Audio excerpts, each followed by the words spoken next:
Bonjour à tous. Je vais vous faire une présentation des postes Hashtag. Moi, c'est Olivier Gerlin. Je suis consultant pour la société Hashtag.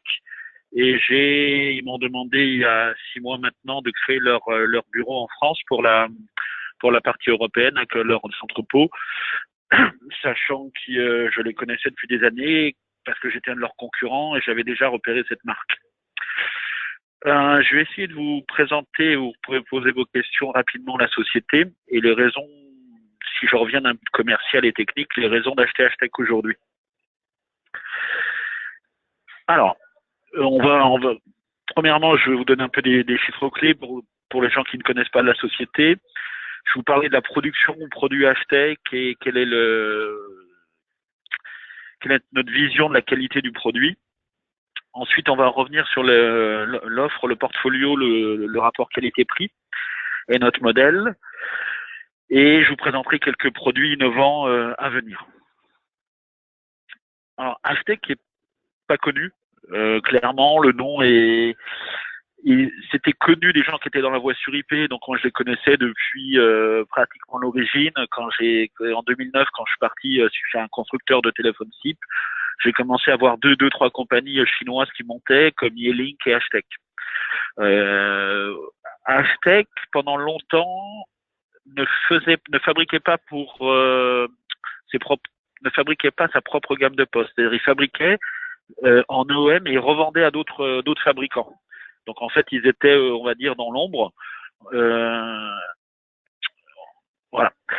Aujourd'hui, Hashtag, le chiffre est déjà plus vrai parce que Hashtag, on embauche 2 personnes par mois. Donc aujourd'hui, c'est une centaine d'ingénieurs qui ne font que des téléphones voix sur IP.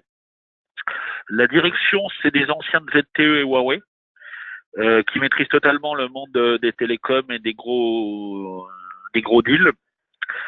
Et le choix d'Hashtag à l'origine a été de prendre, contrairement à beaucoup, de prendre le chipset Texas Instruments, surtout sur la nouvelle gamme, le C9, que je vais vous présenter, pour la qualité du chipset, la qualité audio du chipset. Il est un peu plus cher que d'autres, mais la qualité audio est meilleure. La société est en pleine explosion. En gros, pour vous résumer, tous les mois, on embauche 2 ingénieurs ou 2 commerciaux, enfin 2 personnes. Et chaque année, on double le chiffre d'affaires. Et le chiffre d'affaires est déjà très élevé puisqu'aujourd'hui, on va finir l'année à 30 millions d'euros. L'année dernière, on était à 15 millions d'euros. 30 millions d'euros, pour vous donner une idée, c'est le chiffre d'affaires de Snom. Donc, ça vous positionne la compagnie. La cible pour Hashtag, c'est Yealink. Donc, visiblement, c'est d'avoir un modèle Yealink. Alors, au niveau de l'entreprise et surtout de l'interopérabilité, parce que vous savez, si on fait des postes cibles, c'est bien beau de les faire, mais s'ils ne sont pas certifiés avec des plateformes du commerce, vous ne ferez pas grand-chose. Donc, sur les PABX, alors on est sur les principales plateformes de PABX, 3CX, Elastix, FreePBX, Vodia, Xorcom et tout ce qui est Astérix, on va dire. Sur les switches publics ou le Centrex, aujourd'hui, il y a 2 plateformes, Broadsoft, et la deuxième qui vient d'être validée, c'est pour ça qu'elle n'est pas encore dans la grille, Metaswitch. Voilà pour la présentation de l'entreprise. Maintenant, je vais rentrer un peu sur la qualité des produits. Donc aujourd'hui, une centaine de personnes dans l'entreprise. Au niveau qualité, c'est la même usine de production que l'usine de Snom avant qu'elle soit rachetée par Vitech. C'est là où on produit aussi Audiocode. Donc c'est une des meilleures usines au niveau qualité.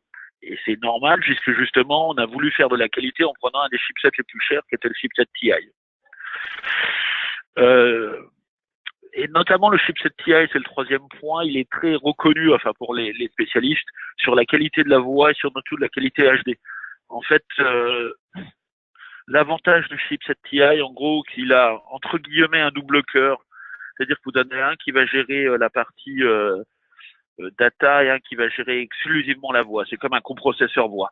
Alors que sur d'autres téléphones, vous avez un seul chipset qui gère l'ensemble. Les produits sont garantis 2 ans. Le support technique donc est fait dans le pays. Donc aujourd'hui, on a la chance d'avoir mis les entrepôts en France, donc le support technique est en France. Et on fabrique, alors la dernier point, puisque comme je le dis au début, Hashtag travaillait dans le temps uniquement fabriquer des postes que pour d'autres marques et du coup était pas connu. Hashtag continue à fabriquer des postes pour certains projets où dedans vous avez des cartes mères Hashtag dans des postes voix sur IP, mais c'est vraiment plutôt du projet, c'est des commandes spéciales. Grosso modo, là, la dernière que j'ai vue, c'est un aéroport où ils ont demandé l'aéroport 5000 postes muraux voix sur IP. Alors, les produits, c'est ce qui nous intéresse le plus. La gamme aujourd'hui, c'est la gamme UC9. Elle se compose aujourd'hui de 5 postes, qui va commencer par l'UC 902. Alors, l'UC 902, c'est un poste entrée de gamme, avec un écran graphique rétroéclairé, 2 comptes SIP, et vous avez les 4 touches de fonction en bas. Vous avez la possibilité de faire du multiligne parce que si vous voyez à droite et à gauche de ce que j'appelle le joystick, vous avez 2 touches lumineuses, L1 et L2, qui vous permettent de faire du multiligne. L'argument de ce poste, c'est son prix. On reviendra peut-être tout à l'heure avec Pierre sur les prix. À ce niveau sur le marché, vous êtes dans les niveaux des T19 voire T20 de Yeeling.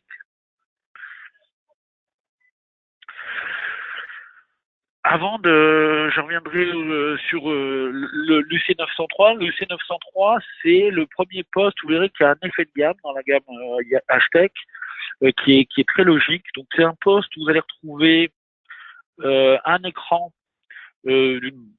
assez large, noir et blanc, rétroéclairé, avec 6 touches de chaque côté. 6 touches qui vont vous permettre de faire la programmation. Par exemple les BLF, par exemple la numérotation rapide, etc. Ces 6 touches sont sur la première page, mais vous avez la possibilité d'avoir 4 pages, c'est-à-dire 4 x 6, 24. Vous avez une petite touche en bas de l'écran qui va vous permettre d'aller à la page suivante et d'avoir encore les 6 touches. Donc les 6 touches sont répétées 4 fois. L'intérêt n'est pas de mettre la BLF sur les pages suivantes, mais l'intérêt c'est par exemple de mettre de la numérotation rapide. Les BLF et les numéros clés doivent être sur la première page. Bien sûr, vous allez retrouver tout ce qui est tout son PoE, vous allez avoir tout son un switch. Là, on a un switch 100 mégabits et on va avoir la possibilité, vous avez le MWI, vous avez la touche message, la touche transfert, la touche conférence qui sont à gauche, vous avez toutes les touches en un seul accès. Vous avez la possibilité de monter le pied de 2 manières, donc pour avoir 2 inclinaisons différentes. Si vous connaissez les marques, les autres marques, comme toutes les marques, on a un petit boîtier EHS qui permet de faire le décroché automatique avec Jabra et Plantronics. Standard, on a Yeeling qui ont le même boîtier, c'est standard. Voici pour le poste 903, donc toujours de l'entrée de gamme. Là, on a le poste le moins cher du marché, qui a un écran couleur gigabit. Vous ne trouverez pas moins cher sur le marché. Le positionnement de ce poste, il a une raison, c'est d'être le moins cher gigabit couleur. Prenez tous les concurrents, ils n'ont aucun poste à ce prix-là. Vous allez donc avoir un écran couleur rétro-éclairé. Vous allez retrouver les mêmes 6 touches de fonction à droite à gauche. Hein. La seule différence avec celui d'avant, c'est qu'il a un écran couleur et qu'il est gigabit. Quelque chose que je n'ai pas dit tout à l'heure, toute la gamme est HD. Donc vous avez le combiné qui est HD. Ça, c'est facile entre guillemets. Vous avez les codecs HD, G722. On a depuis peu le codec Opus. Donc le codec Opus, si ça vous parle, c'est pour, en fonction de la bande passante, le poste va lui-même sélectionner le codec qui est le mieux adapté. C'est-à-dire que si vous avez beaucoup de bande passante, il va être en audio HD chez 722.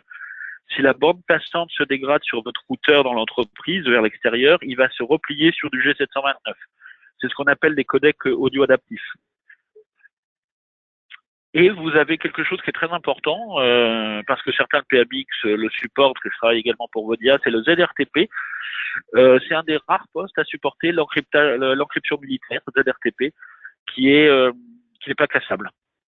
C'est la technologie qui est mise sur Messenger. Voilà pour le C923. En montée de gamme, vous avez le C924. Donc, vous allez retrouver un écran couleur plus grand et cette fois-ci, 8 touches, 4 à gauche, 4 à droite. Toujours avec la possibilité d'avoir les 4 pages et le pied qui, cette fois-ci, peut avoir 3 positions. Le reste ne change pas, mais vous avez la possibilité sur le 923, 926, comme nous montrent les petites icônes en bas, enfin là elles sont un peu petites, de rajouter des modules d'extension. Et là, vous pouvez rajouter jusque 5 modules d'extension de 20 touches. On y reviendra. Et enfin, l'UC926, encore un écran couleur plus grand, donc toujours du gigabit depuis le 923, mais cette fois-ci, 5 touches programmables à gauche et 5 touches programmables à droite, donc au total 10 touches. Voici pour la gamme. Je vais revenir juste sur le module d'extension. Donc il y a la possibilité de connecter jusque 6, excusez-moi, 6 modules d'extension, ce qu'on appelle en daisy chain, ils se connectent les uns derrière les autres. Et sur un module d'extension, vous avez 20 touches, 2 pages, c'est-à-dire encore une fois 40 touches possibles. Donc si vous mettez 6 modules, vous avez 120 touches visibles d'un seul coup, fois 2, puisque sur chaque module, il y a la page cachée, donc vous pouvez mettre au total 240 touches. Bon, je pense que c'est un peu inutile, vous pouvez l'avoir le besoin, par contre, vous pouvez l'avoir sur un standard, où vous pouvez d'un seul coup d'œil, pour un transfert juste avec un bouton, vouloir avoir par exemple 60 users. Donc là, vous mettez 3 modules. Donc on supporte toute la gamme couleur UC923, UC924, UC926. Le fameux petit boîtier EHS, dès que vous voulez un casque avec décroché automatique, il vous faut ce petit boîtier. Le décroché automatique, c'est la possibilité quand vous appuyez sur le bouton du casque, ça décroche sans que vous ayez à appuyer sur la touche casque sur le poste ou décrocher le combiné comme on le faisait dans le temps. Alors, ça, c'est le portefeuille aujourd'hui. On a 3 nouveaux produits qui sortent là en fin d'année. Le l'UC912, donc je vais vous le grandir un peu parce que vous le voyez sur le site d'Hashtag, mais moi je l'ai pris en photo au bureau. L'UC912 va se positionner juste en dessous de l'UC923. Vous allez retrouver à peu près le même écran, mais vous allez retrouver 2 touches au lieu de 3 de chaque côté. Le C912 va exister en 2 versions, une 100 mégabits et une 1 gigabit. Pourquoi? Parce que nous voyons aujourd'hui sur le marché le besoin d'avoir des postes gigabit entrée de gamme. C'est-à-dire que les gens veulent un poste gigabit, mais pas pour mettre comme certains concurrents à 100, 150 euros. Ils veulent des postes gigabit à 50 euros. C'est pour ça qu'on a fait un poste gigabit qui peut aller dans ce domaine. Donc voilà, je vais repasser en mode réduire un peu la photo. Et me repasser en grand écran. On a également une variante du 924 et du 926 qui sortent. L'UC924E, c'est exactement la même chose que le 924, mais avec le Bluetooth intégré. Et l'UC926E, il manque le E là, c'est exactement la même chose que l'UC926, mais dedans vous allez avoir le Bluetooth et le Wi-Fi intégré.